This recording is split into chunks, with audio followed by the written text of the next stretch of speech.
की रात बड़ी प्यारी रात है।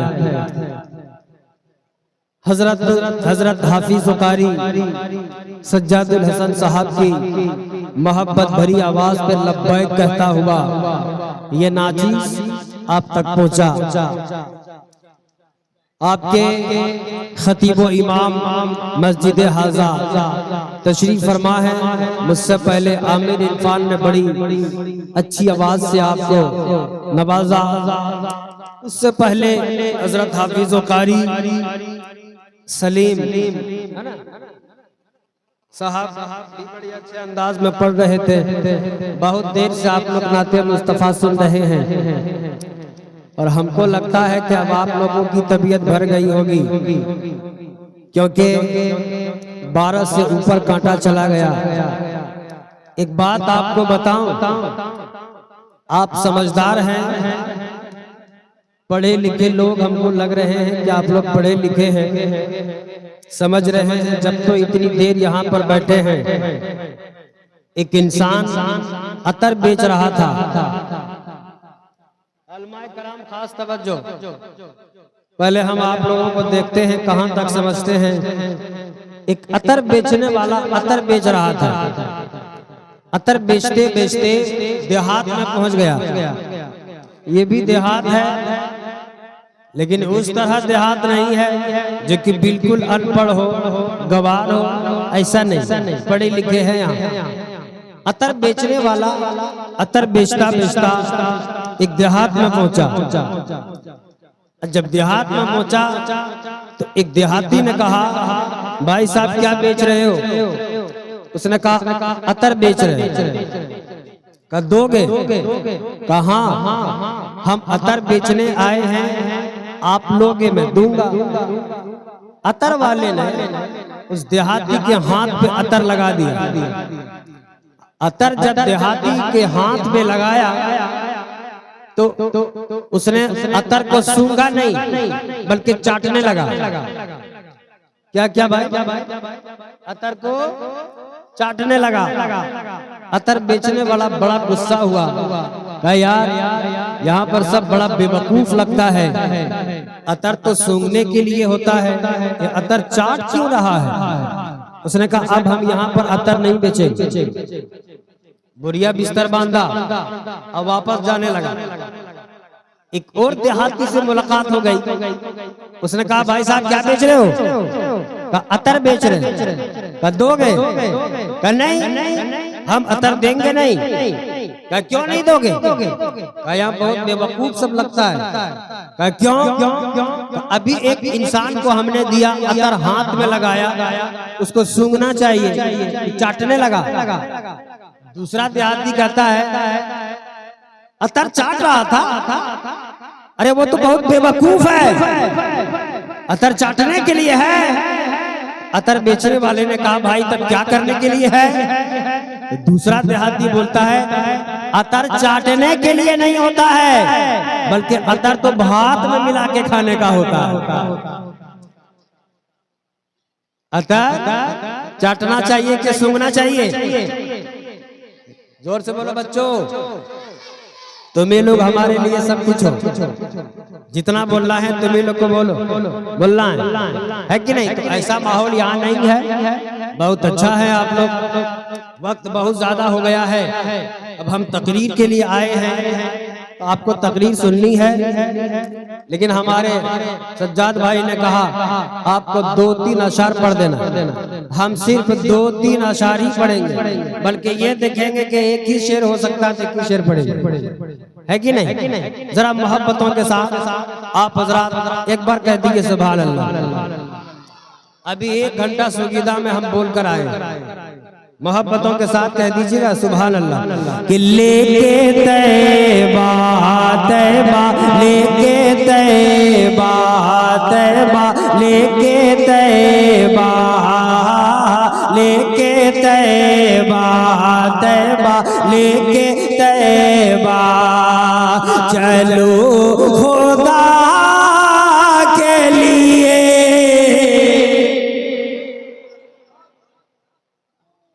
सुभान अल्लाह, सुभान अल्लाह, क्या बात। हमारे इमाम साहब हैं, ये बादशाह है यहाँ के, ये हाकिम है यहाँ के। ललमटिया के इस मस्जिद को अल्लाह उठाएगा, जन्नत के दरवाजे पर ले जाकर खड़ा करेगा और सफेद ऊँटनी की शक्ल अता करेगा इस मस्जिद को। दुनिया की सारी चीजें फना हो जाएंगी, लेकिन अल्लाह मस्जिद को उठाएगा। अब मस्जिद को उठाने के बाद ऊँटनी बनाएगा, ऊँटनी की शक्ल देगा और रब कहेगा ए ऊँटनी जन्नत में चली जा। ऊँटनी कहेगी मौला मैं तेरी जन्नत में जाने वाले नहीं। रब कहेगा क्यों नहीं जन्नत में जाओगे? ऊँटनी कहेगी मौला हमने दुनिया में देखा है जो ऊँटनी होती है उसके गले में लगाम नहीं हो, वो बेकार लगती है। रब तबारक व तआला उस ऊँटनी के गले में रहमत और नूर का लगाम डालेगा। रब कहेगा ए ऊँटनी जन्नत में चली जा। रब से कहेगी ऊँटनी हे परवरदिगार अभी मैं तेरी जन्नत में जाने वाले नहीं। रब कहेगा क्यों नहीं जाओगे?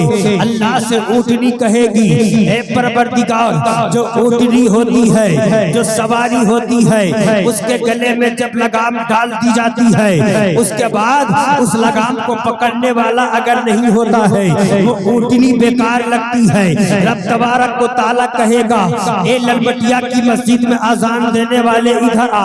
नब जो अजान देते थे जोहर में अजान देने वाले आ जा, असर में अजान देने वाला आ जा, मगरिब में अजान देने वाला आ जा, ईशा में अजान देने वाला आ जा, फजर में अजान देने वाला आ जा।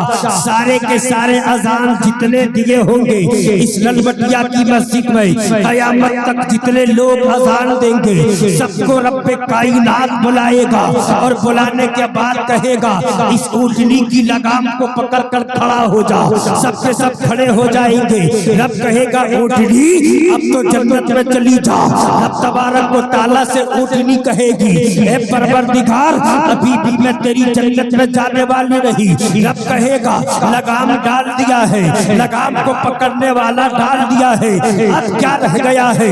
वो ऊँटनी कहेगी ए परवरदिगार, ऊँटनी कहेगी ए परवरदिगार लगाम तो डाल दिया है, लगाम को पकड़ने वाला तो दे दिया है, लेकिन मेरी पीठ पर कोई दूल्हा नहीं है। अल्लाहू अकबर। रब कहेगा ललमटिया में जितने भी इमाम आए, जिसने जोहर की नमाज पढ़ाया वो भी आ जाए, असर की नमाज पढ़ाया वो भी आ जाए, मगरिब की नमाज पढ़ाया वो भी आ जाए, फजर की नमाज पढ़ाया वो भी आए। कयामत तक जितने इमाम इस मस्जिद में नमाज पढ़ाए होंगे सब के सब हाजिर होंगे। रब कहेगा ऊँटनी तेरी पीठ पर दूल्हा बना दिया है, दूल्हा बिठा दिया है, अब तो जन्नत में चली जा। रब से ऊँटनी कहेगी मौला मौला लगाम तो डाल दिया है, लगाम पकड़ने वाले भी दे दिया है, मेरी पीठ पर दूल्हा बैठा दिया है, मगर मेरे पीछे बाराती नहीं है, मैं कैसे जन्नत में जाऊंगी? रब कहेगा ललमटिया में जितने नमाज पढ़ने वाले हैं आजा। कयामत तक इस मस्जिद में जितने भी लोग नमाज पढ़े होंगे रब तबारक व तआला उसको बाराती बनाएगा और जन्नत में भेजेगा। तो जब एक मस्जिद जन्नत जा रही है अपने पीछे इमाम को लेकर जा रही है, मुक्तदी को लेकर जा रही है, अजान देने वाले को लेकर जा रही है, फकत ये कि जब जन्नत उठनी जा रही है, मस्जिद जा रही है, तो उसकी पीठ पर कोई और नहीं बल्कि इमाम दूल्हा बनकर जा रहा है। नारे तकबीर, नारे रिसालत, जश्न ईद मिलादुन नबी, नारे तकबीर, नारे रिसालत। पता चला एक इमाम की अहमियत बहुत बड़ी चीज है। आपका जो इमाम है वक्त का बादशाह है, वक्त का शहंशाह है, इसलिए कभी अपने इमाम को आंखें मत दिखाना, इमाम को बुरा भला मत कहना। अब जरा सुनो, अगर आपको अच्छा लगता है तो एक बार कह दो सुभान अल्लाह। कि लेके तैबा तैबा लेके तैबा चलो खुदा के लिए लेके तैबा, लेके तैबा चलो खुदा के लिए। दिल तड़पता आका, दिल तड़पता मौला, दिल तड़पता है मुस्तफा के लिए तड़पता। हम समझ गए? आपको कहां तक सुनना है? जरा मोहब्बतों के साथ सुनिए। ऑपरेटर साहब से गुजारिश है, हल्का सा इको कम करो, आवाज साफ आनी चाहिए। आप यहाँ पर तशरीफ फरमा है। आज की रात शबे बारात है। पहले एक बात बता दूं, उसके बाद आगे बढ़ो कि आज की रात जागना चाहिए, सुभान अल्लाह कहना चाहिए, अल्हम्दुलिल्लाह कहना चाहिए, कुरान पढ़नी चाहिए, नमाज पढ़नी चाहिए, दरूद पढ़नी चाहिए। लेकिन बहुत सारे लोग ऐसे हैं जो चौक चौराहे पर जाकर इधर उधर की बातें करते हैं। कोई लूडो खेलता है, कोई गेम खेलता है, मोबाइल छेड़ता है और रात को काट देता है। ये जागना नहीं है। अब बहुत अगर अमीर का बच्चा है, पेट्रोल डलाएगा गाड़ी में, कभी यहाँ से जाएगा पोखरिया, फिर आएगा, फिर जाएगा, आएगा, 2-4 सिगरेट पी लेगा, रात कट गई, हमने रात गुजार दिया। ये रात गुजारना हुआ। बहुत सारे लोग हैं कब्रिस्तान जाते हैं, लाइट लगाते हैं कब्रिस्तान में कि पूरा उजाला करो, चमकाओ। यार तुम्हें मालूम है कब्र भी साफ करते हैं। कुछ पॉइंट वाली बात है, उसको बताओ, उसके बाद आगे बढ़ो। कब्र के पास जाते हैं, कब्र को साफ करते हैं। भाई साहब आज हम कब्र को साफ करके आए, पूरा साफ कर दिए। कहाँ? जितने भी थे सब कुछ हमने उखाड़ दिया है, कब्र को साफ कर दिया है। इसको पता ही नहीं है कि कब्र के ऊपर जो सब्जा लग जाए, जो घास लग जाए, उसे अल्लाह के नबी ने उखाड़ने से मना किया है। इसलिए कि कब्र के ऊपर जो घास लग जाते हैं, जो पेड़ आ जाते हैं, जो टहनी आ जाती है, वो मुर्दे के लिए इसाले सवाब किया करते हैं। कहिए सुभान अल्लाह। कब्र के ऊपर जाकर के कुछ लोग अगरबत्ती जलाते हैं। अगरबत्ती नहीं जलाना चाहिए। आपको अगर अगरबत्ती जलानी है तो कब्र से बहुत दूर ले जाकर के रखिए, क्योंकि मुर्दे को उस आग से तकलीफ होती है। कब्र के पास जाइए, कब्रिस्तान जाते हैं लोग, कब्र को सजाते हैं, लाइट लगाते हैं, एक से एक लाइट लगाकर पूरा कब्रिस्तान जगमगवा देते, जगमगाने लगता है, चमका देते हैं। यार सुनो, नबी फरमाते हैं तुम सुभान अल्लाह नहीं पढ़ते हो, अल्हम्दुलिल्लाह नहीं पढ़ते हो, दरूद नहीं पढ़ते हो, कब्र के पास जाकर कहते हो देख वो मेरी माँ की कब्र है, वो मेरा बाप की कब्र है, वो मेरे चचा की कब्र है, वो मेरी दादी की कब्र है।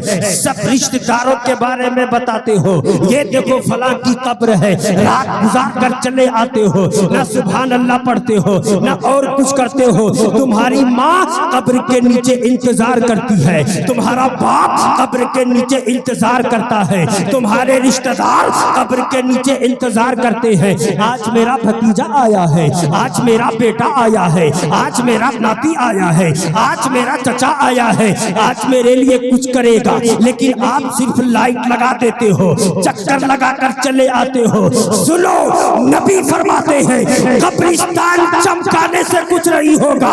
अरे सुनो, नबी फरमाते हैं कब्र के पास जाना कुछ नहीं, तो सुभान अल्लाह कहना, अल्हम्दुलिल्लाह कहना, और जाकर के कब्र के पास कहना ए परवरदिगार मैंने जो पढ़ा है इसका सवाब मेरी माँ को पहुंचा दे, इसका सवाब मेरे बाप को पहुंचा दे। नबी फरमाते हैं कि कब्रिस्तान ऊपर में उजाला हो या ना हो, तुम्हारे दरूद के सदके तुम्हारे बाप के कब्र में उजाला ही उजाला होगा। नारे तकबीर, नारे रिसाला, मसलके आला हजरत जश्न ईद मिलादुन नबी, नारे तकबीर, नारे रिसालत। लेकिन हम क्या करते हैं, कब्रिस्तान जाते हैं, ना जाने क्या से क्या करते हैं। लाइट ऊपर लगाने से मुर्दे को कोई फायदा नहीं पहुंचता। अरे मुर्दे को तो अल्लाह ने इतना पावर अता कर दिया है कि आप चलते हो तो अंधेरी रात 80 मन मिट्टी के नीचे मुर्दा देख लेता है कि कौन इधर से गुजर रहा है और किसने मुझको सलाम किया है, उसका जवाब भी अता करता है। तो फिर उसको बुझाने की क्या जरूरत है। इसलिए कुछ ऐसी बातें थी जो आपके सामने हमने रखा। अब जरा मोहब्बतों के साथ सुनिए, यहाँ से मेरी तकरीर शुरू होती है। रब तबारक व तआला कुरान में फरमाता है मुहम्मदुर रसूलुल्लाह, अल्लाह तबारक व तआला कह रहा है मोहम्मद अल्लाह के रसूल है। आज हम मुसलमान नजर आ रहे हैं, आज हम सच्चे नबी के आशिक कहलाते हैं, आज हम जो इस्लाम वाले कहलाते हैं। ये इस्लाम आसानी के साथ हम तक नहीं पहुंचा है, ये इस्लाम बड़ी कुर्बानी के साथ हमारे पास आई है। कभी करबला की धरती पर कुर्बानी दी गई है, कभी मेरे मुस्तफा ने कुर्बानी दी है। आओ एक कहानी सुनाता हूँ, आओ एक तारीख पलटता हूँ, आओ एक तारीख का पल्ला पलट कर तुम्हें बताता हूँ। वो कौन सी तारीख है? मुस्तफा की प्यारी बीबी हजरत खदीजतुल कुबरा का जब इंतकाल हो जाता है, जब नबी की बीबी विसाल कर जाती है, मुस्तफा ने उसको दफनाया। दफन करने के बाद जब आका अपना घर आते हैं, नबी की प्यारी बेटी सैयदा आबिदा जाहिदा ताहिरा फातिमा ज़हरा है। अभी 5-6 साल की उम्र है फातिमा की। जब मुस्तफा अपनी बीबी को दफन करने के बाद घर आते हैं, क्या देखते हैं? नबी की बेटी फातिमा दीवार से लगकर रो रही है, आहो बका कर रही है, आंखें अश्कबार है। जैसे ही मुस्तफा आए, देखा बेटी रो रही है। अपने गोद में मुस्तफा ने फातिमा को उठाया है। उठाने के बाद कहा बेटी चुप हो जा, क्यों रोती हो? फातिमा ने उस वक्त कहा था ए बाबा मेरी माँ कब आएगी? अल्लाह अकबर, ये फातिमा का जुमला कलेजा को चीर देने वाला जुमला था।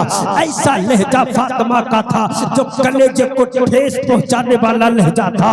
नबी ने कहा ए फातिमा अब तेरी माँ वापस नहीं आने वाली है, इसलिए कि तेरी माँ इस दुनिया से जा चुकी है। मुस्तफा ने फातिमा को तसल्ली दिया है, मुस्तफा ने अपनी बेटी को प्यार किया है। रात कटती जा रही है, एक रात कट गई है, 2 रात कटी है, 10 रातें कट जाती है, 20 रातें कट जाती है। अब वो वक्त आता है, मुस्तफा अपने घर से चले हैं पहली बार। अपनी बीबी खदीजा के इंतकाल के बाद मुस्तफा जब पहली बार घर से निकले हैं, छोटी सी बच्ची फातिमा है, हाथ पकड़ लेती है, बाबा कहाँ जा रहे हो? मुस्तफा ने कहा था ए बेटी कुरान को पढ़ने जा रहा हूँ, इस्लाम की तबलीग करने जा रहा हूँ, दीन की बातें लोगों तक पहुँचाने जा रहा हूँ। उस वक्त फातिमा ने कहा था ए बाबा जा रहे हो, वापस कब आओगे? मुस्तफा ने कहा था ए मेरी प्यारी बेटी जब मेरा काम मुकम्मल हो जाएगा मैं वापस आ जाऊंगा। यार आज कोई मुक़र्रिर आता है, उसके इस्तकबाल के लिए नारे लगाए जाते हैं। अगर कोई कारी आता है, उसके इस्तकबाल के लिए हार पहनाया जाता है। अगर कोई नात पढ़ने वाला आता है, उसके कदमों में फूल बिछाए जाते हैं। याद करो मुस्तफा से बड़ा कोई आलिम नहीं हो सकता है, मुस्तफा से बड़ा कोई पीर नहीं हो सकता है, मुस्तफा से बड़ा कोई कारी नहीं, मुस्तफा से बड़ा कोई मुफ्ती नहीं। मुस्तफा जब चले हैं अल्लाह अकबर, ताइफ की वादी में चले, ताइफ के लोगों को जब कुरान पढ़ रहे हैं और दुनिया के सबसे बड़े कारी ने जब कुरान पढ़ना शुरू किया है, तो लोगों को चाहिए था कि मुस्तफा का कुरान सुनकर पानी ला कर देते, प्यास को बुझाते, रोटी ला कर देते, मुस्तफा के लिए माला लेकर आते, मुस्तफा के कदमों में फूल लाकर बिछाते। इधर मुस्तफा कुरान पढ़ते जा रहे हैं, उधर ताइफ की बस्ती के लोग अपने हाथों में पत्थर उठा लेते हैं। मुस्तफा पर पत्थर की बारिश हो रही है।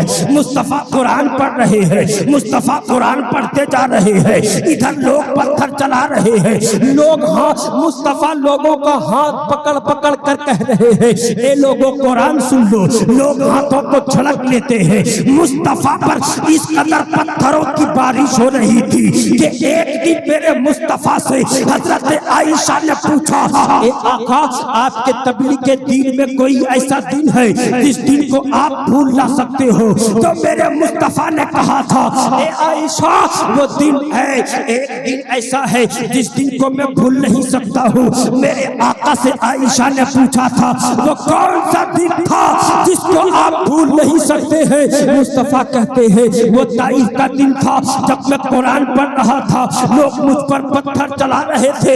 ए आयशा, इस तरह पत्थर चल रहे थे कि जब मेरा ये पाँव जख्मों से चूर होता था, मैं इस पाँव को उठा लेता था, इस पाँव पर खड़ा हो जाता था। जब इस पाँव में पत्थर लगते थे, मैं इस पाँव पर खड़ा हो जाता था। और ए आयशा, जब दोनों पाँव मेरे जख्मों से चूर हो गए, मेरे अंदर इतनी ताकत नहीं रही कि मैं जमीन पर खड़ा रह सकूं। मैं जमीन पर गिर गया।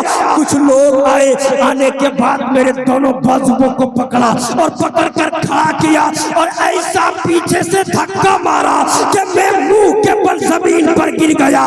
मगर ए आयशा, वो ताइफ के लोग पत्थर चलाते चलाते थक गए थे, लेकिन तेरा मुस्तफा कुरान पढ़ते पढ़ते नहीं थका था।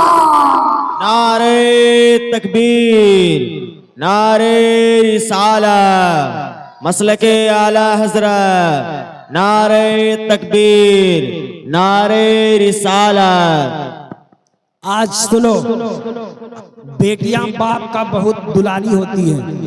अगर कोई बेटी अपने बाप को फोन करे, बाबा कई दिन हो गए आपको देखने से, आप परदेश चले गए हो, कब आओगे? तो बाप जब बेटी की बात को सुनता है ना, तो रब से दुआ करता है, अल्लाह मुझे पर दे दे ताकि मैं उड़कर अपनी बेटी के पास पहुंच जाऊं। इतनी मोहब्बत बेटियां अपने बाप से क्या करती हैं। बाप जब बाहर कमाने जाता तो बेटी दरवाजे पर खड़े होकर बाप का इंतजार करती है कि बाबा कब आएंगे, बाबा कब आएंगे। ये तो हमारी और आपकी बेटियों की कहानी है। जरा सुनो मुस्तफा की बेटी की कहानी। जब शाम का वक्त हो जाता है, फातिमा दरवाजे पर जाकर खड़ी हो जाती है, इंतजार कर रही है कब मेरे बाबा आएंगे। हर आने वाले को देख रही है। मजदूर गए थे, आ गए, काम करने वाले गए थे, आ गए, सब के सब आते जा रहे हैं। हजरत फातिमा कभी आसमान के सूरज को देखती है, कभी लोगों को देखती है, कभी आसमान के सूरज को देखती है, कभी लोगों को देखती है। मगर जब आसमान का सूरज डूब जाता है, तब नबूवत का सूरज तुलू होता है। फातिमा देखती है बाबा आ रहे हैं। कौन सी बेटी ऐसी होगी जिसको बाप का दर्द ना पता चले। जब फातिमा ने देखा कि नबी के जिस्म से खून निकल रहा है, पूरा जिस्म से खून निकल रहा है। फातिमा छोटी सी बच्ची है, 6 साल उम्र है। अपने बाबा का हाथ पकड़ती है, अंदर लाती है, गोद में बैठ जाती है और एक कपड़ा को पानी में भिगोती है। नबी के गोद में बैठकर बेटी अपने बाप के हर जख्म को साफ कर रही है, हर जख्म को साफ करती जा रही है, रोती जा रही है, साफ करती जा रही है, रोती जा रही है। और जब जख्म साफ होता था, फातिमा जख्म को चूम लेती थी। जख्म जब साफ हो गया, तब नबी की बेटी फातिमा कहती है, ए बाबा एक बात पूछूं। कहते हैं कौन सी बात है बेटी, बता। फातिमा कहती है, ए बाबा ये बताइए, क्या आप अल्लाह के सच्चे नबी नहीं है? हाँ बेटी, मैं अल्लाह का सच्चा नबी हूँ। क्या मेरा मजहब सच्चा नहीं है? हाँ बेटी, मेरा मजहब सच्चा है। क्या मेरा कुरान सच्चा नहीं है? हाँ मेरा कुरान भी सच्चा है।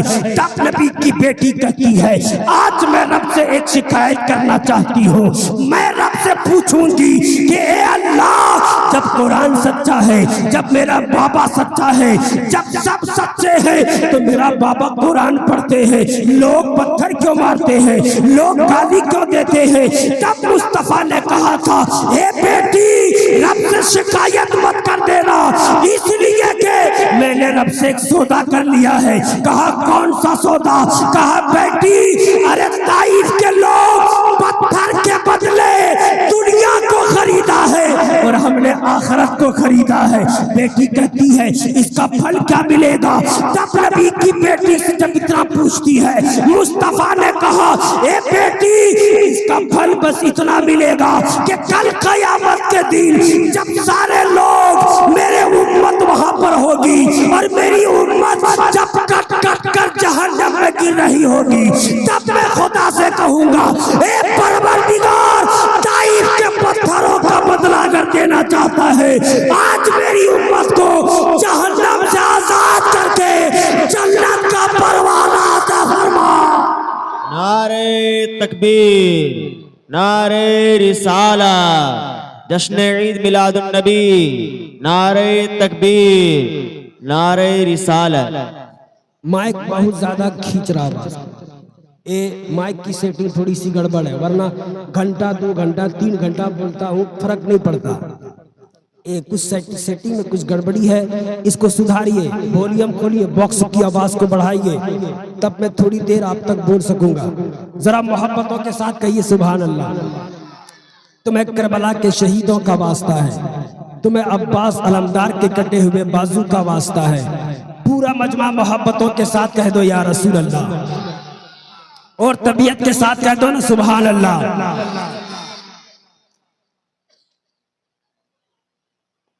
जैसा है रहने दो, अगर नहीं कुछ हो पाता है तो धीरे धीरे बोलकर आपको सुनाऊं। जरा मोहब्बतों के साथ सुनिए। तो मैं बता रहा था कि बेटियां अपने बाप से बहुत प्यार करती है, जबी तो सैयदा फातिमा रसूल की बेटी कितना प्यार कर रही है। बहनें बहुत अपने भाई से प्यार करती है, इतनी मोहब्बत होती है बहनों को भाई से। अगर कोई भाई मौलाना बन गया, कलेक्टर बन गया, इंजीनियर बन गया, रेलवे सर्विस कर रहा है, बहनें अपने भाई से कहती है भैया किसी दिन मेरे घर पे आ जाना, आप आ जाओगे ना तो मेरी इज्जत बढ़ जाएगी। लोग कहेंगे देख फला भाई आई है, इसका भाई कलेक्टर है, इसका भाई इंजीनियर है। बहनें कुछ सोच कर बुलाती है, लेकिन जब पैसा वाला भाई बहन के यहाँ पहुंचता है तो क्या करता है? पहले बिस्तर को झाड़ेगा, तब बैठेगा, कुर्सी को साफ करेगा, तब बैठेगा। यानी अपनी बहन को दिखा रहा है कि हम देखो कितना बड़ा आदमी बन चुके हैं। नहीं यार, कभी अपने रिश्तेदारों को अपने पैसे की ताकत मत दिखाया करो, कभी अपनी दौलत की घमंड अपने बहनों को मत दिखाया करो। सुनो, नबी की कोई सगी बहन नहीं थी और नबी का कोई सगा भाई नहीं था। क्यों नहीं था? इसलिए कि मेरे रब को ये गवारा नहीं कि महबूब को कोई अपना भाई का करके बुलाए। एक चचाजाद बहन थी और एक फूफू थी, उस फूफू का नाम उम्मे हानी। ये नाम बड़ा मशहूर है, ये उम्मे हानी ये जो नाम है बड़ा मशहूर है। क्यों? इसलिए कि इसको मेराज वाले से निस्बत है। उम्मे हानी फूफू थी, फूफू भी तो बहन लगती है। उम्मे हानी कहती है कि जब रसूलुल्लाह मेरा घर आते गर्मी के मौसम में मक्का में, तो खजूर की चारपाई पर मुस्तफा सोते और मुस्तफा यूं हाथ लगा करके खजूर की चारपाई पे सोते, तो मुस्तफा की पेशानी से पसीना टपकता और पसीना टपकते टपकते यहां तक आता, कहनी तक। जैसे ही कहनी से नीचे पसीना गिरता, नबी की फुफ्फू, नबी की बहन उम्मे हानी एक शीशी लाती और उसी शीशी में मुस्तफा का पसीना बंद करती रखती ढक्कन लगा के। और जब मक्का में कोई लड़की दुल्हन बनती, उम्मे हानी वही पसीना ले जाकर लगा देती थी, दुल्हन महक जाती। और दुल्हन ही नहीं बल्कि दुल्हन की 7 पुश्तों तक नस्लें महक जाया करती थी। एक वक्त ऐसा आया कि उम्मे हानी ईमान ले आई मुस्तफा पर। जब नबूवत का ऐलान मेरे आका ने किया, ईमान ले आई। ईमान जब लाती है, शोहर ने तलाक दे दिया, शोहर ने छोड़ दिया, अब बेवा हो गई। फिर वक्त ऐसा आया कि मुस्तफा मक्का छोड़कर हिजरत करके मदीना चले गए। 10 साल तक उम्मे हानी ने मुस्तफा का इंतजार किया, 10 साल तक। एक तारीख में आता है कि 8 हिजरी में मक्का फतह हुआ, और एक तारीख में आता है कि 10 हिजरी में मक्का फतह हुआ। तो जब मक्का फतह हुआ, फातह मक्का बनकर मुस्तफा मक्का में आए। वो वक्त ताइफ का था कि लोग पत्थर चलाते थे, लेकिन आज जब मेरे मुस्तफा फातह मक्का बनकर आए हैं, हजारों तलवारें मेरे मुस्तफा की तरफ है, हजारों लोग मेरे मुस्तफा की तरफ है। एक तरफ चाहने वाले सब थे, एक तरफ मुजरिमीन सब बैठे हुए थे। उन मुजरिमीन में वो भी था जिसने मुस्तफा को पत्थर मारा था, उन मुजरिमीन में वो भी था जिसने मुस्तफा को गाली दिया था, उसमें वो भी था जिसने मुस्तफा के रास्ते में कांटे बिछाया था, उसमें वो भी था जिसने मुस्तफा के रास्ते में पत्थर रखा था। अल्लाह अकबर। सारे मुजरिमीन थर्रा रहे थे, सबके सब कांप रहे थे। न जाने आज मुस्तफा क्या करेंगे, न जाने आज मुस्तफा हमारे साथ क्या करेंगे। सबका दिल कांप रहा था, सबका कलेजा धड़क रहा था। इतने में मुस्तफा ने अपने निगाहे नबूवत को उठाया, और उठाने के बाद ऐलान किया, ऐ मक्का वालों, तुम के सबके सब आजाद हो, इसलिए कि रब्बे कायनात ने मुझे रहमतुल लिल आलमीन बनाकर भेजा।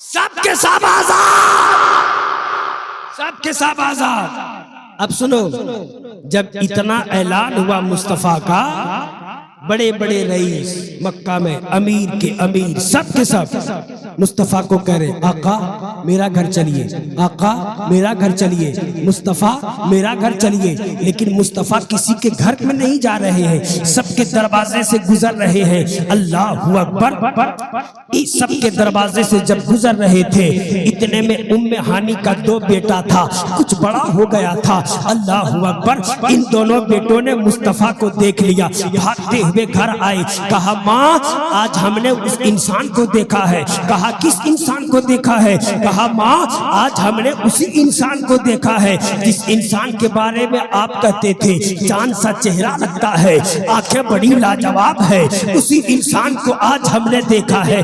माँ जब हमारे पास बाबा थे उस वक्त वो आते थे, आज मेरे पास बाबा नहीं है, आज हम लोग बहुत गरीब हैं, आज मेरे पास बाप नहीं है, हम यतीम हैं। वो भाई कल आपके पास आया करता था, क्या आज भी आएगा? अल्लाह अकबर। इतना सुनना था। माँ चुप हो जाती है। अगर बच्चों को कहूँ हाँ वो आएंगे और ना आया तो क्या होगा, और अगर कह दूं नहीं आएंगे और आ गया तो क्या होगा?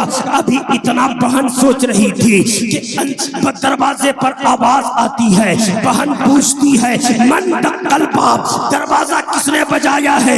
बाहर से आवाज आती है, अना मोहम्मदुर रसूलुल्लाह, मैं मोहम्मदुर रसूलुल्लाह हूँ। बच्चों ने जब इतना सुना, छलांग लगाकर दरवाजे के पास पहुंचे, दरवाजा खोला, कोई पाँव में जाकर लिपट जाता है, कोई दामन में जाकर लिपट जाता है। बहन ने जब भाई को देखा, भाई ने बहन को देखा, भाई बहन को देख रहे हैं, बहन भाई को देख रही है, दोनों के नजरें मिली है। बहन सोच रही है, ए अल्लाह क्या आज मैं सपना तो नहीं देख रही हूँ, या हकीकत में मेरा भाई आ गया है? बहन मुस्तफा को देख रही है, देखती जा रही है, देखती जा रही है। इतने में मुस्तफा ने कहा, बहन देखती रहेगी या अंदर भी लाएगी? मोहब्बतों के साथ देखती रहेगी या अंदर भी बुलाएगी? बहन कहती है भैया मैं भी आपकी, ये बच्चे भी आपके, मेरा घर भी आपका, आपको कोई इजाजत लेने की जरूरत नहीं है, आप आ जाइए।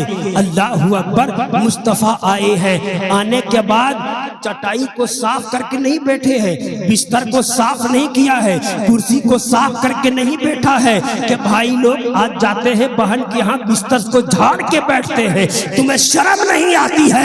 गरीब बहन का घर जाते हो, अपने पैसे की ताकत दिखाते हो। ना ना, मुस्तफा आए, आने के बाद एक खजूर की चटाई थी, उस चटाई को मुस्तफा ने उठाया, उसी पर बैठे। बैठने के बाद जब बैठ गए, बहन सोच रही है मक्का में बहुत रईस लोग हैं, मक्का में अमीर लोग हैं, किसी के यहाँ मेरे भाई ने खा लिया होगा, अब मैं क्या खिलाऊं, भाई किसी के घर में खा लिए होंगे, इतना बहन सोच रही थी। बहन कहती है ए भाई, भैया कहते हैं, मुस्तफा कहते हैं, ए बहन बहुत जोर भूख लगी है, क्या कुछ खिलाओगे नहीं? इतना सुनना था। बहन भागती हुई किचन जाती है, किचन में जाती है, क्या देखती है एक भी खाने को कोई सामान नहीं है। अरे उसने खुद 3 दिन से कुछ नहीं खाया था, उसके बच्चों ने भी 3 दिन से कुछ नहीं खाया था, बहन खुद भूखी थी। आज भाई 10 साल के बाद आया है, क्या दूंगी? बहन सोच रही है। एक किचन में रोटी का छोटा सा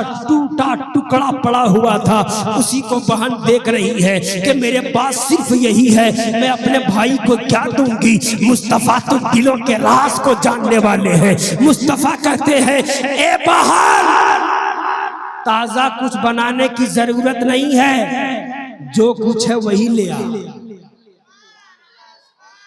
बहन ने उस सूखे रोटी को टुकड़ा उठाया, थोड़ा सा सिरका लिया प्याली में, सूखे हुए रोटी को और सिरका को लाकर मुस्तफा के सामने रख दिया। अब जब मेरे मुस्तफा ने उस सूखी हुई रोटी को देखा तो चेहरा नहीं बिगाड़ा, गुस्सा नहीं हुए, बल्कि मुस्तफा ने उसी रोटी के टुकड़े को तोड़ा और सिरके में डाला और खाया।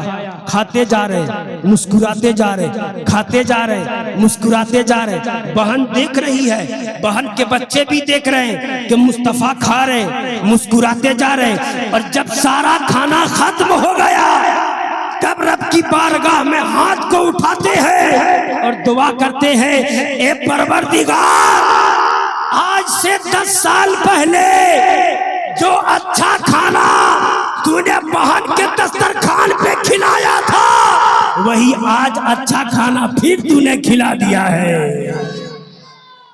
दर्श दिया मक्के से, मदीना से कि बहनों से ऐसी मोहब्बत करो।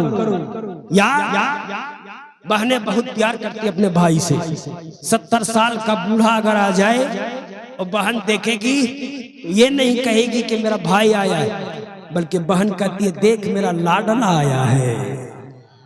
इतना प्यार बहनें क्या करती हैं अपने भाई से।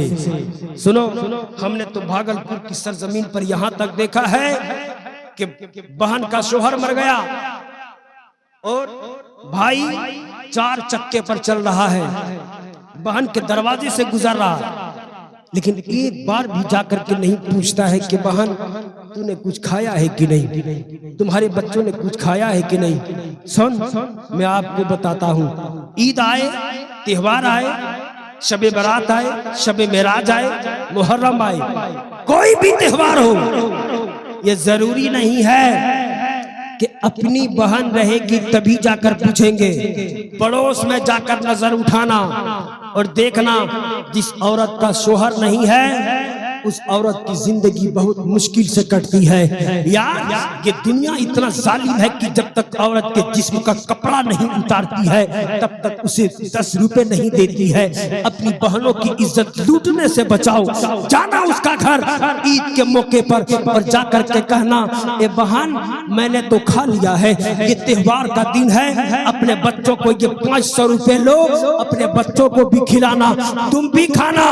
कसम खुदा की जब तुम ऐसा करोगे बेवा औरत का कलेजा जब खुश होगा, रब की बारगाह में दुआ करेगी, कहेगी मौला जिसने मेरे बच्चे को खुशी दी है कयामत तक उसके बच्चों को तू खुशियां अता करते रहना।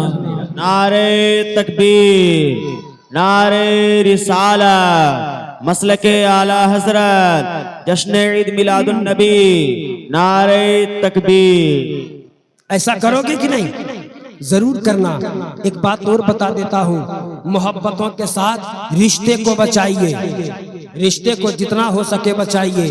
हमने तो यहाँ तक देखा है कि जब किसी के यहाँ शादी होती है, घर में पुलाव बनता है, एक से एक पकवान बनते हैं, बिरयानी बनती है, एक से एक खाने बनते हैं, लोग रईसों को दावत दे देते हैं, अमीरों को दावत देते हैं, ना जाने किसे किसे पूछते हैं, कई कई बार जाकर अमीरों को बुलाते हैं, रईसों को बुलाते हैं, लेकिन अपने बगल में सगा भाई उससे 1 साल से नाराज रहता है, एक बार भाई के दरवाजे पर जाकर नहीं कहता है, भाई को दावत नहीं देता है।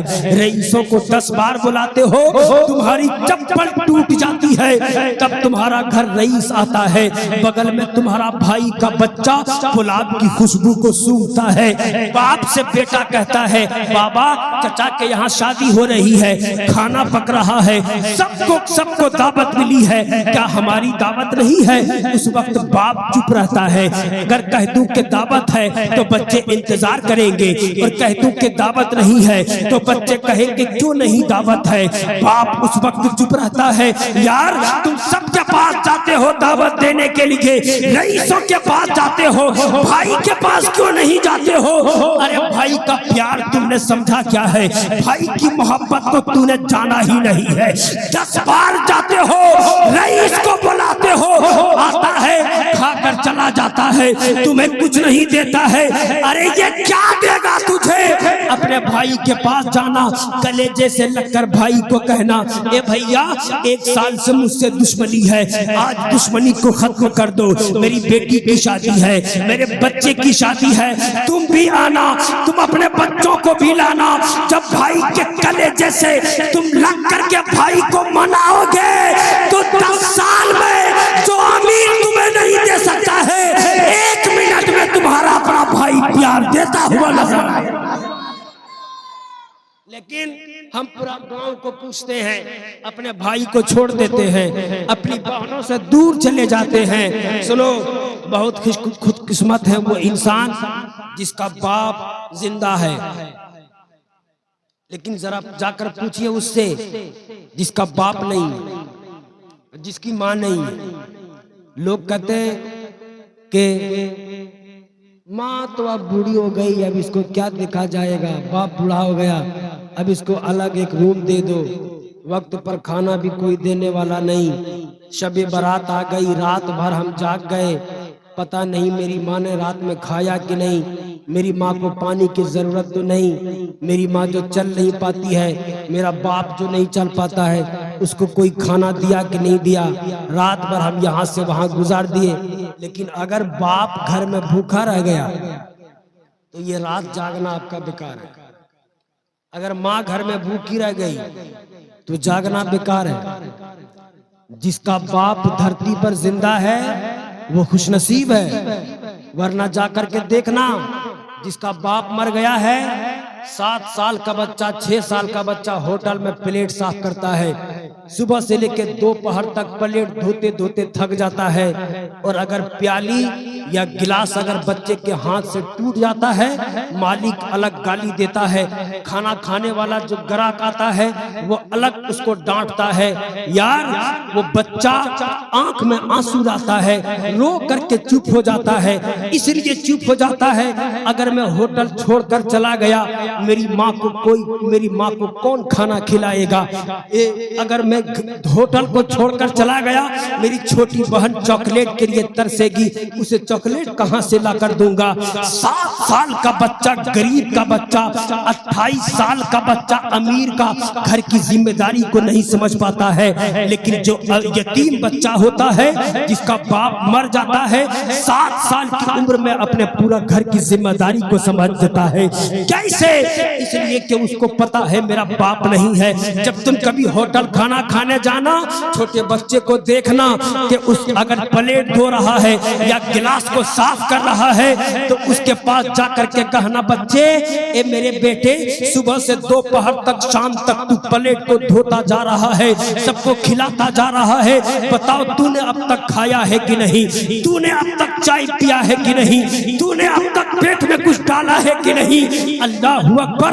जब उस बच्चे से पूछोगे और अगर वो बच्चा कुछ नहीं खाया होगा, उसके आंख में आंसू आ जाएंगे। नहीं हो सकता है 1000 रुपया, 100 रुपया निकालना अपने जेब से, 500 अपने जेब से निकालना, यतीम बच्चे को दे देना और कहना, बच्चे लो इसे रखकर तुम अपने पास रखना। वो बच्चा जब शाम के टाइम अपनी माँ के पास जाएगा, जिसका शोहर नहीं है, माँ के पास जाकर कहेगा, ए माँ, आज एक ऐसा इंसान होटल में मिला था जिसका जुमला ऐसा था लग रहा था कि बाबा बोल रहे हो, जिसका लहजा ऐसा था लग रहा था मेरा बाप बोल रहा हो, उसने मुझे प्यार किया, 500 रुपया मेरे हाथ में दिया है। कसम खुदा की, जब बेवा औरत का हाथ उठेगा, उठने के बाद वो बेवा औरत कहेगी, ए अल्लाह, जिसने मेरे बच्चे को खुश रखा है उसकी नस्लों को हमेशा खुशी अता फरमाना। करोगे कि नहीं ऐसा? यतीमों को पूछोगे कि नहीं? बेवाओं का सहारा बनिए, यतीमों के पास जाइए, तुम्हें जिंदगी भर पूरा मोहल्ले को खिलाते रहो, रईस को खिलाते रहो, अमीर को खिलाते रहो, अल्लाह उतना खुश नहीं होगा जितना कि एक बेवा औरत के बच्चे यतीम के सर पर हाथ रख करके उसे मोहब्बत से बात कर लेने में सवाब मिलेगा। लेकिन हमने ये सब भुला दिया है, कुछ हमारे पास नहीं। आज रिश्तों को कोई नहीं बचाता, रिश्ते बिल्कुल बिखर गए। अब हमारे पास 2-4 लोग खड़े भी नहीं हो सकते हैं मदद के लिए। मेरा दिल में बड़ा दर्द है, उस दर्द को आप तक पेश करता हूं कि इतना सब कुछ हो जाने के बाद भी अभी भी वक्त है, रिश्तों को बचाइए। अगर नहीं संभले तो फिर एक वक्त आएगा कि आप संभालना भी चाहोगे तो नहीं संभल पाओगे। एक बड़ी बात सरकार की याद आ गई, मेरे मुस्तफा की जिंदगी है। आज शब बारात है, क्या है? शब बारात है कि नहीं? नहीं याद है? अरे हम तो देखा हफ्ते भर लोग ऐसे हैं कि जो नापाक रहा करते, बहुत सारे लोग हैं रोज पाक रहते हैं, पेशाब करते हैं तो पानी लेते हैं, इस्तिंजा करते हैं। बहुत सारे लोग ऐसे हैं जो नापाक रहते हैं, तो उनको क्या याद है? एक मौलाना साहब थे मोहल्ले में, आपके इमाम साहब है कि नहीं? इसी तरह एक इमाम साहब थे, मौलाना साहब थे, मोहल्ले से गुजर रहे थे, देखा एक बच्चा खड़े खड़े पेशाब कर रहा है, उसको बड़ा गुस्सा आया कि मुसलमान का बच्चा खड़ा खड़ा पेशाब करे। उसने छड़ी उठाया, दौड़ाया, कहा कमबात, खड़े खड़े पेशाब कर रहा है। लड़का भागा तो मौलाना जो थे वो लाठी लेकर पीछे पीछे पीछे पीछे जा रहे कि देखें किसके घर का बच्चा है, उसका बाप को जाकर के कहेंगे कि देख तेरा बच्चा खड़े खड़े पेशाब करता है, इसको कुछ तरीका नहीं सिखाया। बच्चा भागा, भागती भागती भागती भागती एक घर में घुसा। मौलाना साहब समझ गए कि यही इसी घर का बच्चा है। लोगों से पूछा, क्या इसी घर का बच्चा है? कहाँ इसी घर का बच्चा है? क्या इसका बाप कहाँ है? घर वाले ने कहा कि इसका बाप छत के ऊपर है। मौलाना साहब ने देखा छत के ऊपर झांक के, तो क्या देखा कि उसका बाप छत के ऊपर खड़े खड़े पेशाब कर रहा है। ये हालत है। तो मौलाना सोचा, बच्चा अब हम बाप को क्या कहेंगे, बेटा से बड़ा तो बाप ही ना लाएगा। होता है कि नहीं? इसलिए अपने बच्चों को तरबियत दीजिए, इल्म सिखाइए, है ना, इस्लाम की तरबियत दीजिए, तब आपका बच्चा आगे बढ़ करके कुछ करेगा, है ना। ABCD पढ़ाते हो, कभी कुरान भी पढ़ा लिया करो। मास्टर बनाते हो, इंजीनियर बनाते हो, कभी कुरान का कारी भी बना लिया करो। इसलिए कि मरने के बाद डॉक्टर साहब जो होंगे, इंजीनियर जो होंगे, वो कब्र के बाद जाकर के ABCD नहीं पढ़ेंगे, बल्कि कुरान पढ़ने वाला जो बच्चा होगा वही जाकर के वहां कुरान पढ़ेगा और अपने माँ बाप को सवाब पहुंचाएगा। इसलिए कुरान की तालीम जरूर दीजिए। आपके यहाँ मस्जिद है, मदरसा है, इमाम साहब पढ़ाते हैं, इनके पास आया कीजिए, पढ़ा कीजिए, बच्चों को पढ़ाइए, तरबियत दीजिए। एक बात बताता हूँ, ये शबे बारात है। इससे पहले जो रात गुजरी वो क्या थी हमको याद नहीं आ रहा, आप लोग को याद है? इसीलिए इस बस्ती का नाम ललमटिया है। सुन सुन करके आप लोग कहीं लाल तो नहीं हो गए? इससे पहले जो रात गुजरी वो शबे महराज थी। क्या थी शबे महराज में? क्या हुआ था? मुस्तफा ला मकानों से गुजरता हुआ खुदा की बारगाह में पहुंचकर अपने माथे की निगाहों से खुदा को देखा। वो शबे महराज। और ये शबे बारात। आज की रात जितने लोगों के घरों से जितने लोग मर गए, चाहे बच्चा हो, चच्चा हो, बूढ़ा हो, औरत हो, मर्द हो, जितने मर गए सब के सब अपने कब्र से उठ करके अपना घर आते हैं। सब कब्रिस्तान से उठ करके सब की रूहें आज की रात आती है। सब जितने मर गए सब आते हैं, अपने घर के दरवाजे पर खड़े रहते हैं शाम से लेकर सुबह तक, और सब देखते हैं कि आज मेरे लिए कौन क्या कर रहा है, आज मेरे लिए कौन क्या कर रहा है। आज जिसके घर में सब खर्राटे लेकर सो रहा है, उसके घर में जब मुर्दा आएगा देखेगा अरे सब का सब सो रहा है, तो मुर्दा उस वक्त कहेगा काश हम किसी को कुरान पढ़ाए होते, आज हमारा भी घर में कोई कुरान पढ़ता हुआ नजर आता है। यहाँ पर आप हैं, सुभान अल्लाह कह रहे, यही बहुत है। सुभान अल्लाह कहते कहते कहते बस बख्श दीजिए अपने मुर्दों के नाम, हो जाएगा फायदा। तो वो रात जो गुजरी वो शबे बारात थी, शबे मेराज थी। एक दिन नबी की प्यारी बीवी हजरत आयशा सिद्दीका रदी अल्लाह ताला अन्हा, नबी ने 11 शादी की, और सिर्फ मजे के लिए नहीं, ऐश के लिए नहीं, बल्कि जो औरत बेवा हो गई थी, जो बेसहारा हो गई थी, उसको अपने निकाह में इसलिए लाया ताकि इसको सहारा मिल जाए, इसको इज्जत मिल जाए। मक्का में बहुत बुरा हाल था, अगर किसी का शोहर मर जाता तो उस औरत को मनहूस समझा जाता था। अगर कोई काम करने के लिए जाता और बेवा औरत को देख लेता कोई, तो वापस आ जाता कि आज मेरा जतरा खराब हो गया, मनहूस को देख लिया। इसलिए नबी ने बेवा औरत से शादी करके दुनिया वालों को बताया कि बेवा औरत मनहूस नहीं होती, बल्कि नबी की बीवी बनने लायक होती है। ये पावर दिया, ये इज्जत दिया। मेरी आवाज खुलती जा रही है, जरा मोहब्बतों के साथ कह दो सुभान अल्लाह, और तबीयत के साथ कहो सुभान अल्लाह। तो 11 शादी किए, उसमें सबसे चहीती बीवी हजरत आयशा सिद्दीका रदी अल्लाह ताला अन्हा। हुस्न में लाजवाब, बहुत खूबसूरत, बहुत अच्छी, बहुत स्मार्ट, मुस्तफा की बीवी हजरत आयशा किसकी बेटी थी?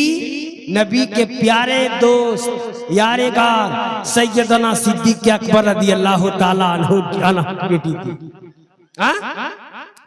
एक दिन नबी और नबी की बीवी हजरत आयशा दोनों एक कमरे में बैठे हुए थे। अचानक, जरा गौर से सुनिएगा, अचानक मुस्तफा को क्या हुआ? नबी ने कहा, ए मेरी बीवी, आज मैं तुमसे बहुत खुश हूँ, आज तुम्हारी जो तबीयत में आए मुझसे मांगे। आज का शोहर अपनी बीवी को अगर कह दे कि हम बहुत खुश हैं, तुमको जो चाहना मांग ले, क्या मांगेगी? कहेगी सबसे पहले हमारा अपना घर जो है ना मेरे नाम कर दो। क्या कि तुम्हारा कोई भरोसा नहीं, या तो फिर सोना मांगेगी, चांदी मांगेगी, हीरे जवाहरात, एक से एक बैंक बैलेंस जमा करेगी, क्या से क्या मांगेगी? नबी ने अपनी बीवी आयशा से कहा, बीवी आज बहुत खुश हूँ, तुम्हारी तबीयत में जो आए मांग ले। अल्लाह अल्लाह। मुस्तफा ने एक बार कहा, आयशा चुप है। 2 बार कहा, आयशा चुप है। तीसरा मर्तबा मुस्तफा कहते, ए आयशा, दरियाए रहमत जोश पर है, जो मांगना है मांग। आयशा कहती है, आका जब पूरी दुनिया के खजानों का मालिक व मुख्तार अल्लाह ने आपको बना दिया और आप मेरा शोहर हैं, तो अब मैं क्या मांगू? पूरी खजानों का, पूरी कायनात के खजानों का मालिक व मुख्तार कौन है? मेरा मुस्तफा। आयशा कहती है जब सबका मालिक और आप ही मेरा शोहर, अब मैं क्या मांगू? आप मिल गए, सब मिल गया। नबी ने कहा नहीं, कुछ मांग सकती हो, मांग, है कुछ जो तुम मांग सकती हो। बीवी ने कहा कि हमको समझ में नहीं आ रहा है, हमको इजाजत दीजिए, हम अपने बाबा के पास जाएंगे, अपने अब्बा के पास जाकर के पूछेंगे कि क्या मांगे।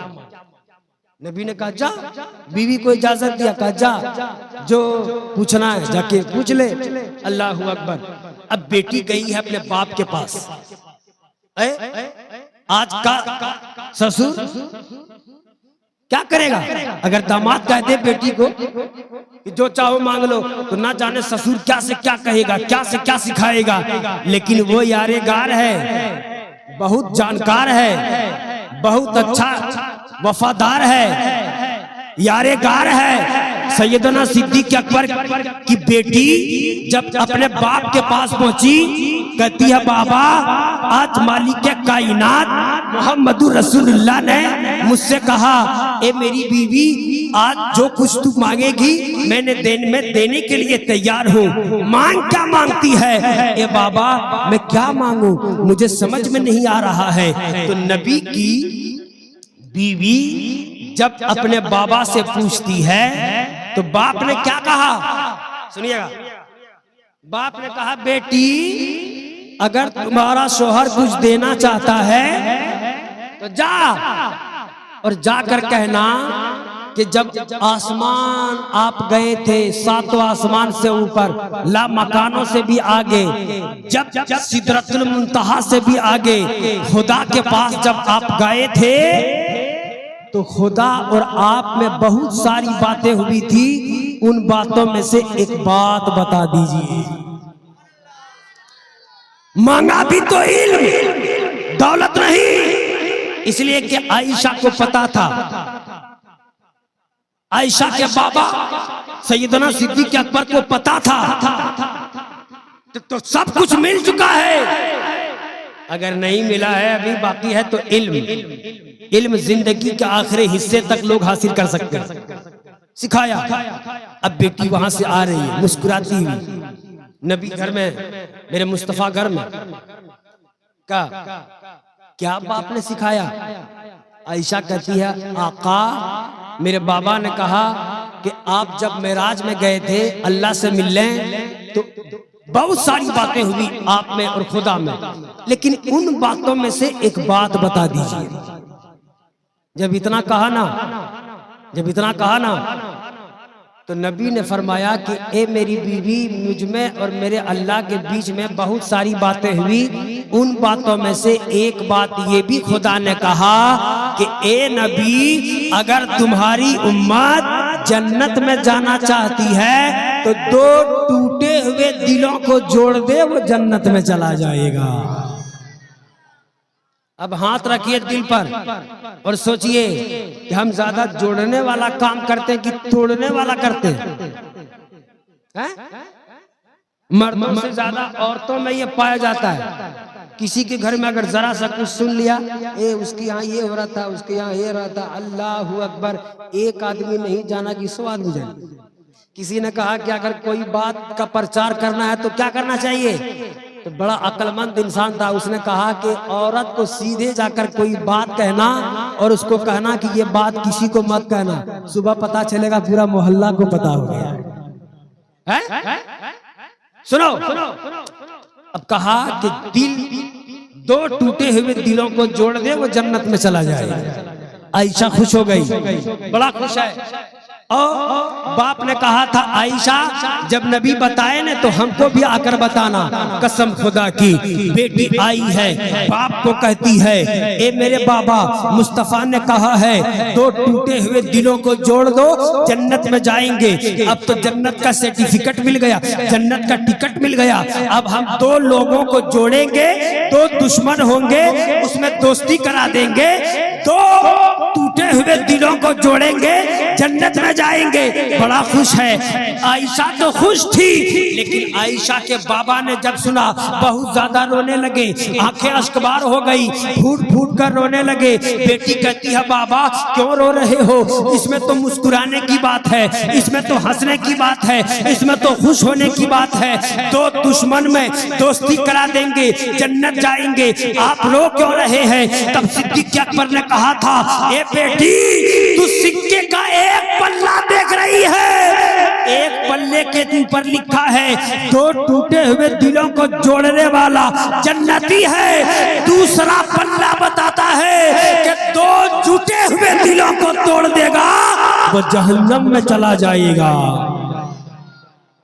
अब सोच लीजिए भाई, नबी की हदीस बता दिया, जो टूटे हुए दिलों को जोड़ेगा वो जन्नत में जाएगा, और जो जुटे हुए दिलों को तोड़ेगा वो जो टूटे हुए दिलों को जोड़ेगा वो जन्नत में, और जो जुटे हुए दिलों को तोड़े वो जहन्नम में चला जाएगा। इसलिए तोड़ने वाला काम बंद कीजिए, जोड़ने वाला काम कर दीजिए भाई। मोहब्बतों के साथ आप लोग इतनी देर तक जगे सुने। अल्लाह तबारक व तआला हमको भी और आपको भी बहुत ज्यादा सुनने के लिए और मजीद तरक्की अता फरमाए दूसरे जगह, और जितना कुछ यहाँ सुना है उस पर अमल करने की तौफीक अता फरमाए। बस एक बात हाफिज सज्जाद साहब ने मुझसे कहा था, उसको बता देता हूँ। माँ बाप के बारे में सुना, भाई के बारे में सुना, बहन के बारे में सुना, बीवी के बारे में सुना, अब एक बात रह गई माँ। बेटा सोचता है कि हम तो माँ का हक अदा कर लेंगे, माँ हमरे लिए क्या किया है माँ। लेकिन सुनो, एक बेटा खड़ा हुआ और खड़ा होने के बाद एक बेटा खड़ा हुआ, रात की तारीकी में और अपनी माँ के पास गया, कहा माँ आज मैं आपका हक अदा करूंगा। माँ ने कहा क्या बात है बेटा, हक अदा करने आए हो?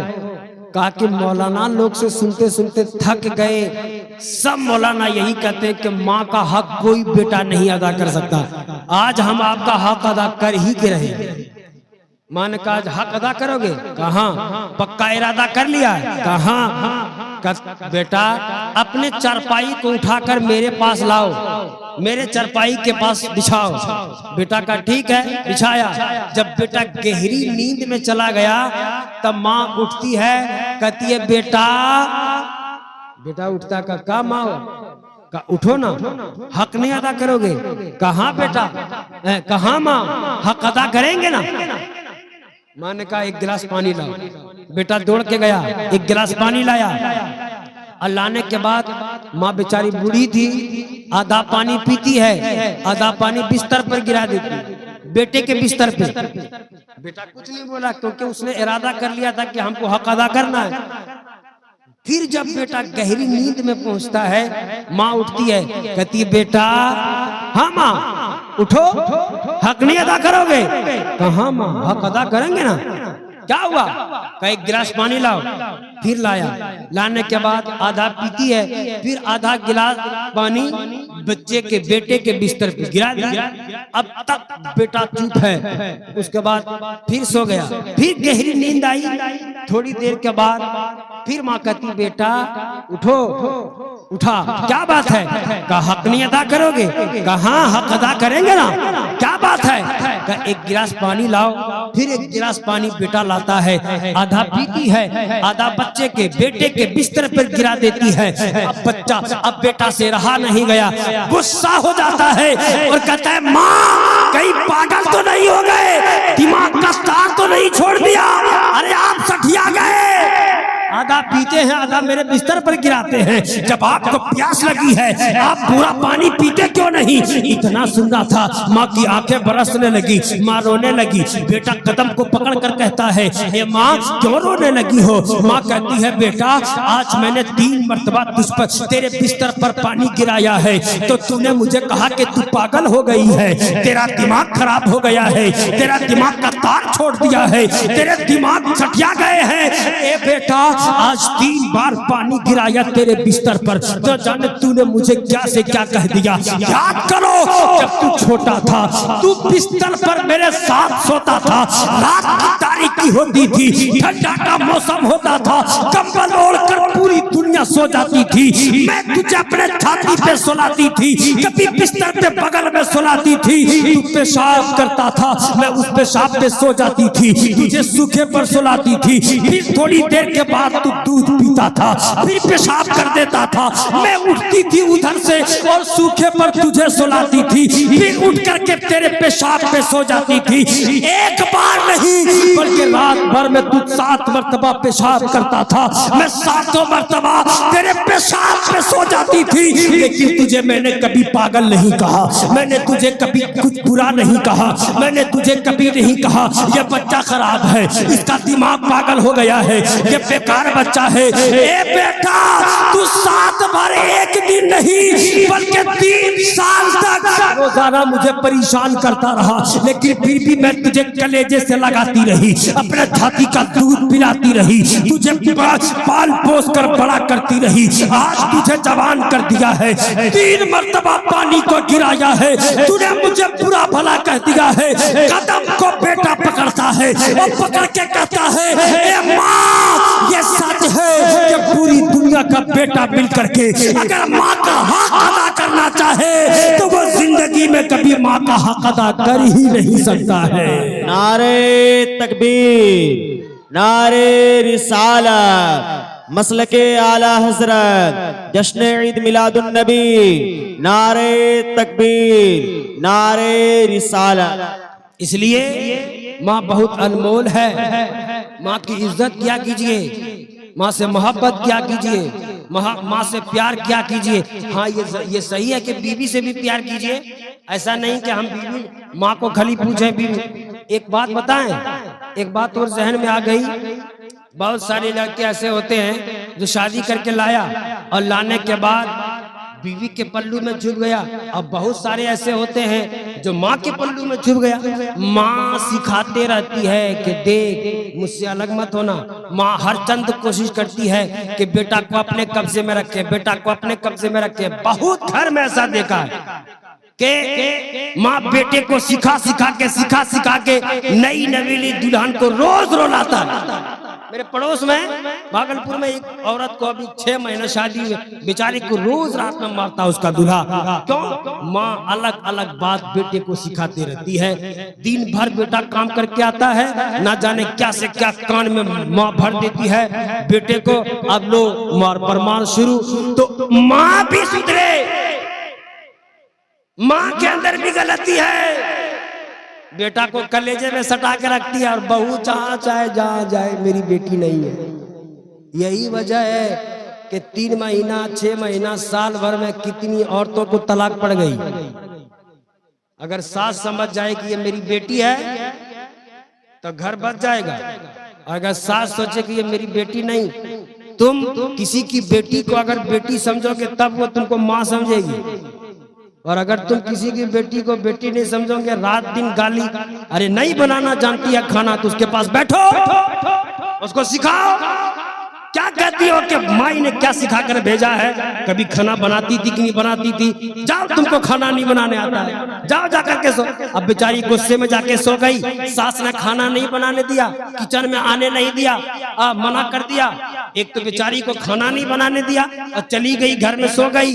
उधर से बेटा आ गया, देखो तुम्हारी बीवी तो दिन भर सोई रहती है, इधर से भी आग लगाया उधर से भी आग लगाया, तो कहाँ जाएगी वो। इसलिए माँ के अंदर भी बहुत कमी, इसको समझना होगा। अब बेचारा बीच में एक मर्द पीसता रहता है, बीवी का सुनो कि माँ का सुनो। इसी कश्मकश में बेटा कोई है कि शराब पी रहा है, माँ को देखे कि बीवी को देखे, है पागल हो गया है, क्या से क्या हो गया। इसलिए मेरे भाइयों, बीवी को भी समझना है कि ये मेरी सास है, सास को भी समझ कि ये मेरी बेटी है, तब घर चलेगा। नहीं तो अगर आप किसी की बेटी को इज्जत नहीं दोगे आपको भी वो इज्जत नहीं देगी। इसी तरह आपका घर बर्बाद हो जाएगा। बेटा अलग प्रदेश में, आप अपने घर में, एक घर में 5 भाई है, 5 हड़िया हो जाता है। जबकि माँ को ऐसा बन के रहना चाहिए कि 5 भाई एक साथ रहे, 5 गोत्री एक साथ रहे, तब घर आपकी जन्नत है, वरना जहन्नम से बदतर है। अल्लाह तबारक व तआला हम तमाम लोगों को सुनने से ज्यादा अमल करने की तौफीक रफीक अता फरमाए। सब लोग मेरे साथ मिलकर पढ़िए, अस्तगफिरुल्लाह रब्बी मिन कुल्ले ज़ंबि व अतूबु अलैह, ला इलाहा इल्लल्लाह मुहम्मदुर रसूलुल्लाह। अस्सलामु अलैकुम।